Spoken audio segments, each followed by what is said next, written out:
Hi folks, welcome to the Prepared Homestead. This is Travis. Thank you all for stopping by to watch. Just trying to get outside and enjoy the sun. I mean, it's absolutely beautiful today. I think we're at around 80, 82 degrees. There's something over here in the woods running around. Probably squirrels. Probably squirrels. It could be one of the neighbors' dogs. They like to come down here and play with our dogs, but I don't know. We'll see.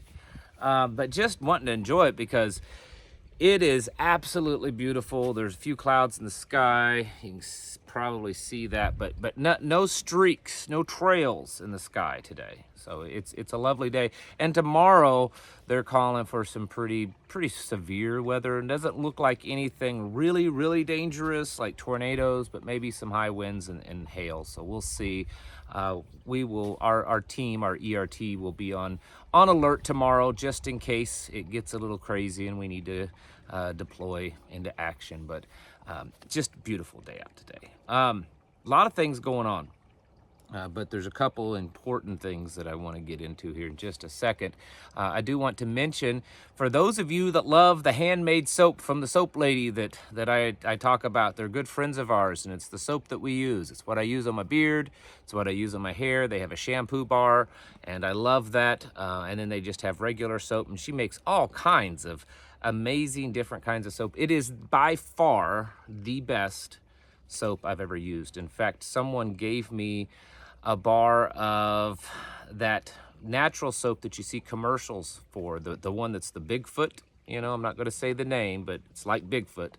Nothing wrong with that soap, but this lady's soap is way better. Grafted and Grace Creations.com is the website. There'll be a link down in the comment section. And the reason why I'm mentioning this is because she's doing a spring sale. So you use the promo code SPRING and you get 20% off of your products. And I'm telling you, it's the best. She's even teamed up with the Moose Run Coffee people, which is another great company if you want some good coffee, mooseruncoffee.com, and using their coffee in her soap, and then making all kinds of other amazing fragrances. And she does more than just soap, okay? She does like salves and all that kind of stuff. Any kind of like personal hygiene type stuff, and you know, some naturopathic, you know, ointments and salves and things. But the soap is absolutely amazing. It's tallow based, beef tallow based, and I'm telling you, it's great. So I highly suggest you should pick you some up. So Janet Yellen today. Now hold on, before I say this, you know who Janet Yellen is, right? She's the Secretary of the Treasury. She's that brilliant woman that's been telling us for 3 years that the economy's fine, that we're not going to have a recession, that it's just a V-shaped recovery, it's all fine, everything, don't worry, trust the government, it's all just, you know, it's all perfect, while the building's burning down around us. She's, you know, sipping her tea and saying it's fine. Well, that's what she's been saying up until now. And today she went back on that, and she said she regrets saying that inflation was transitory and that it may be a little bumpier than we expected before it's over. Which is kind of like keywords of saying, we screwed up, or we fooled you, or we lied to you, and it's gonna be bad, folks. Because if they go to the point of saying that, then you know it's gonna be a lot worse than expected. The markets, of course, haven't really reacted to that. Gold is just skyrocketing. It's in highs all the time, and so is Bitcoin. Silver's up a bit, but it's not in record highs or anything. But a lot of stuff happening in that neck of the woods. Of course, the crime stuff is just getting worse by the day. In fact, Florida, the governor there, DeSantis, has deployed 250, or has alerted and put on standby 250 Florida State Police and National Guard and people like that on the Florida side of things, to be ready for the mass influx of illegals coming from Haiti, since Haiti is all falling apart, which is what the DOD said. I believe it was just yesterday that they're expecting. I've seen numbers of anywhere from 100,000 to 300 to 400,000 illegal Haitians could be expected to be headed towards Florida. Probably already. I'd say there's probably already. I'm sure there was some that was as soon as things started, happening, it's like we're jumping ship. So that's happening. The big thing that I wanted to talk about, though, is Russia and Europe and Ukraine and NATO and all of that kind of stuff.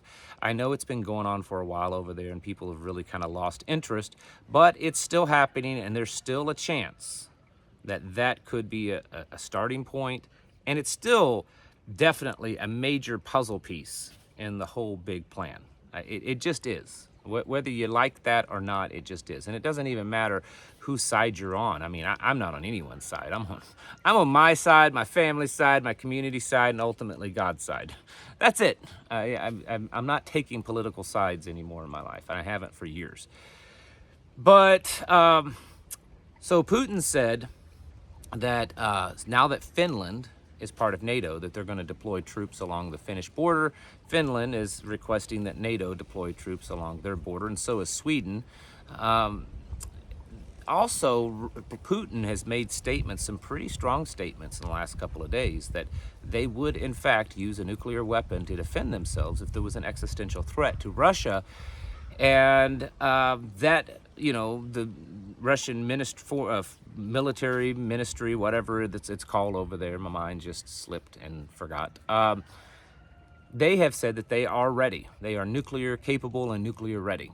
Now, in this time, Ukraine has decided, well, we're gonna take the fight back to Russia. This has happened a few times where they've made some incursions into Russia, done some bombing runs, drones, things like that. And of course, they end up losing heavily and getting pushed back.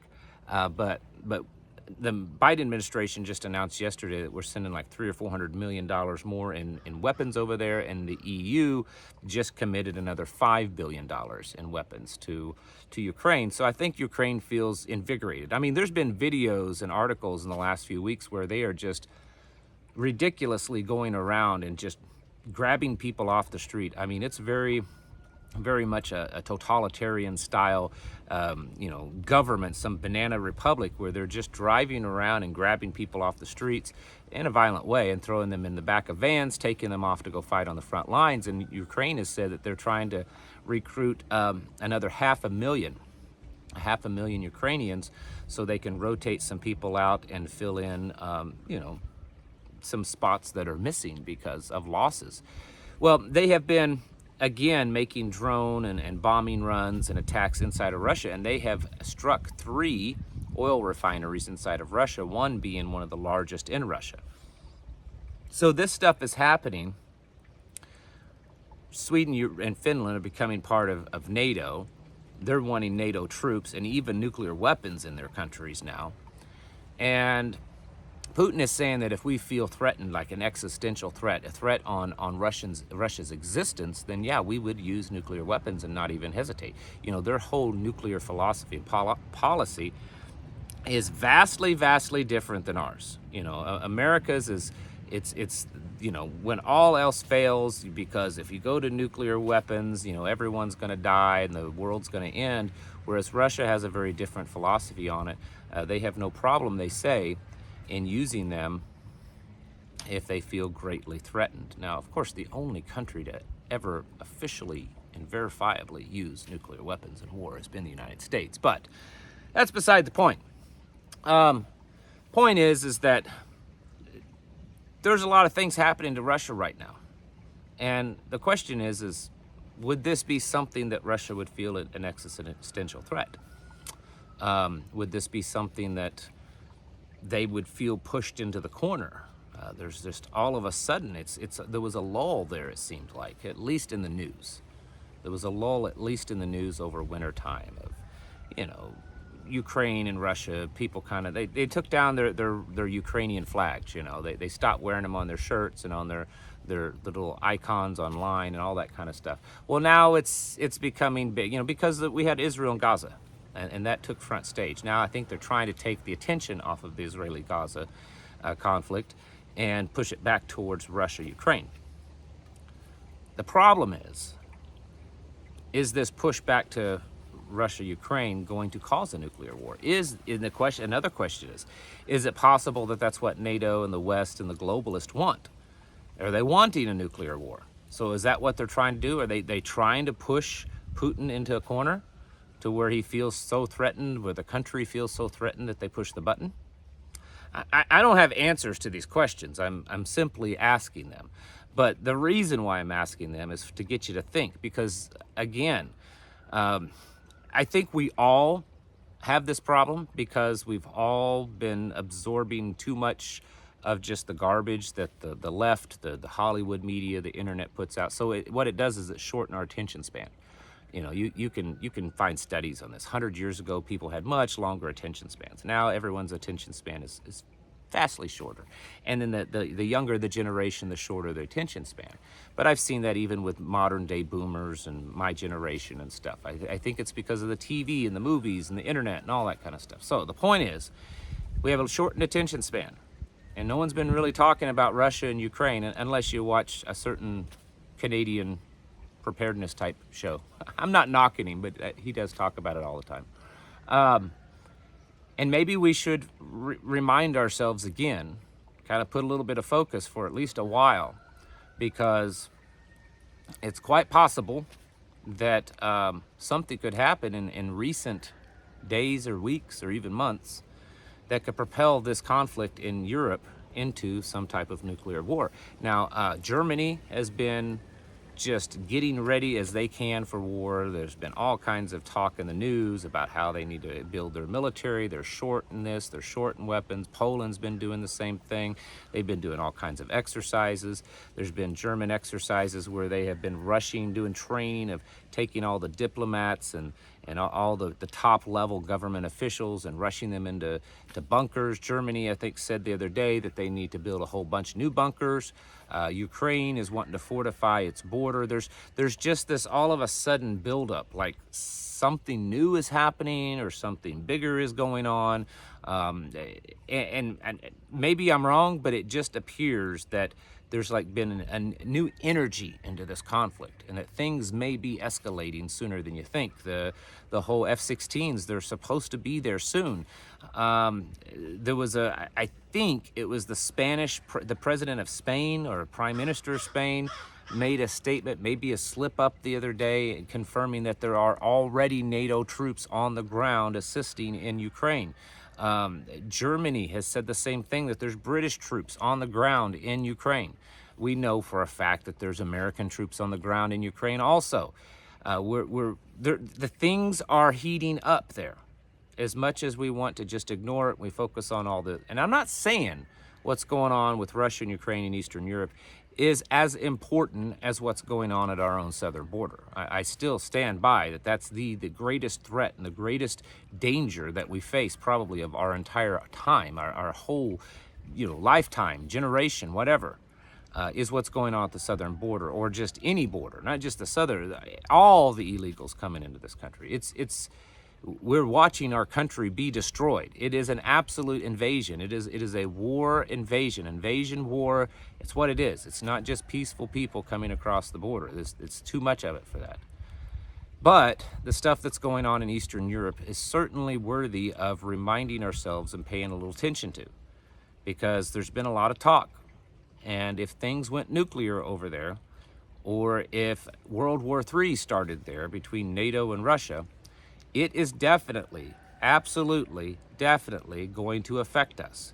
We don't know that possibly all of the millions of illegals that are in this country, and the potential hundreds of thousands or even millions of them that oppose the United States and that are part of sleeper cells, could they activate if something like that happened? Who knows? We just don't know. Would China make a move on Taiwan? Who knows? There's so many questions and so many possibilities, and none of them look really good. And right now, the heated battle right now between Russia and Ukraine and NATO looks very, very serious. Probably at least as serious as it's been since this whole thing started. And so we need to not ignore it. We need to not just blow it off because we've become so used to it. It's been going on so long and we've just kind of ignored it. Things are happening there. Things are moving along at a pretty quick pace, and it's becoming pretty intense. And at some point, one of the two nations, it can't last forever. someone's going to feel desperate. Someone's going to feel like they're at an existential threat point, whether it be Russia or Ukraine. And either one of them could make some kind of drastic move, or a false flag could happen that makes it look like a desperate move. Because the West says that they just cannot allow Ukraine to fail, allow them to fall. Macron from France has reiterated that at some point French troops could definitely be on the ground in Ukraine fighting against Russia. We're hearing too much stuff, too much talk for there to be nothing going on. So be paying attention to it.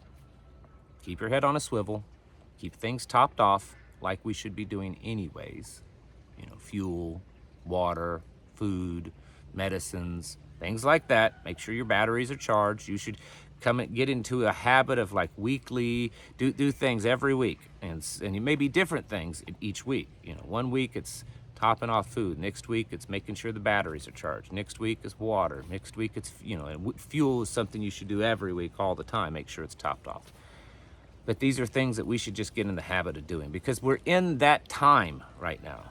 We're in that time that things could very, very easily change drastically in a moment's notice. And we need to be ready for it, because we're living in a changing world that's collapsing around us. And it's time to get your houses in order and to prepare yourselves mentally, physically, and spiritually. Thanks for watching, and I'll catch you in the next video.